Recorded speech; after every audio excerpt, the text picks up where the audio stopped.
Frédéric. Bonjour. Je vois des étoiles dans vos yeux et à la une des journaux aussi. Eh oui, il y a des exercices obligés, la couverture de l'équipe ainsi que plusieurs articles.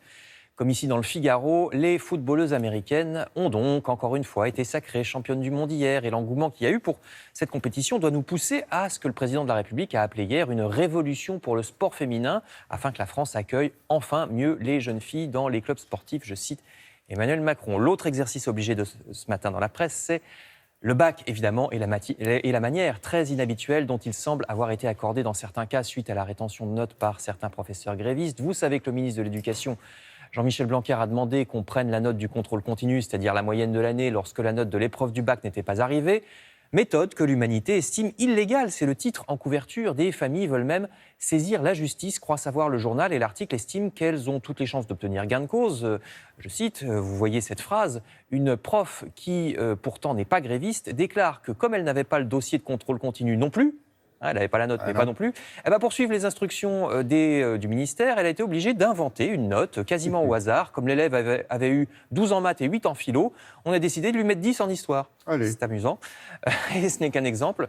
Alors, avec ça, qu'est-ce que je vous mets C'est ça, 10, 12, il y a un peu plus, je laisse. Allez. Alors, qui est responsable? Les profs grévistes ou bien le ministère qui, selon eux, refuse de les entendre? Chacun aura son opinion. Mais le journal La Croix propose un article intéressant sur ce que cette crise raconte de l'état de notre enseignement et plus précisément de l'école comme corps intermédiaire entre les grands qui nous gouvernent et monsieur et madame tout le monde, parents d'élèves. Le journal se désole qu'en France, on ne puisse décidément réformer que sur le mode de la crise, quel que soit le responsable. Certains estiment que le ministère est obligé d'y aller à la hussarde face à un immobilisme syndical sur la réforme de l'école. D'autres, au contraire, dénoncent des décisions qui viennent d'en haut avec mépris et qui aboutissent donc à un crash, comme dans le système Parcoursup d'orientation après bac, vous savez, qui a lui aussi fait couler beaucoup d'encre.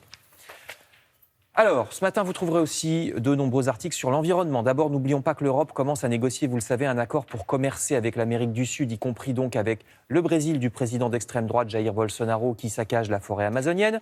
Mais on apprend aussi que M. Bolsonaro, ici c'est dans l'Humanité, qu'il est pour le travail des enfants, carrément. Ça fait bonne mesure. Au point où il en est. Déclaration qu'il a faite, vous avez vu.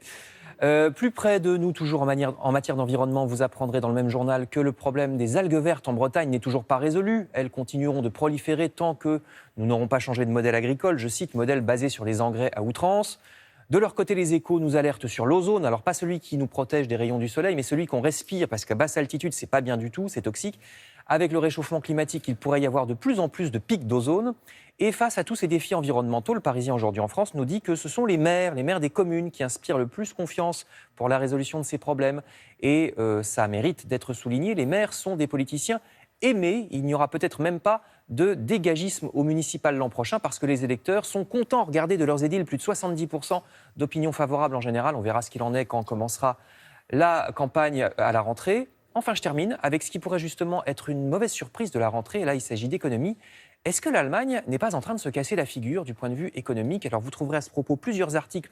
Ici, j'ai pris les échos, mais il y en a aussi ailleurs. Alors, si ça se produit effectivement, que se passera-t-il au niveau européen? Est-ce que l'Allemagne sera encore plus agressive avec ses partenaires européens qu'elle l'est déjà depuis quelques années? Ou bien au contraire, est-ce qu'elle cherchera à faire des compromis? On verra à la rentrée. À suivre, comme on dit. Merci beaucoup.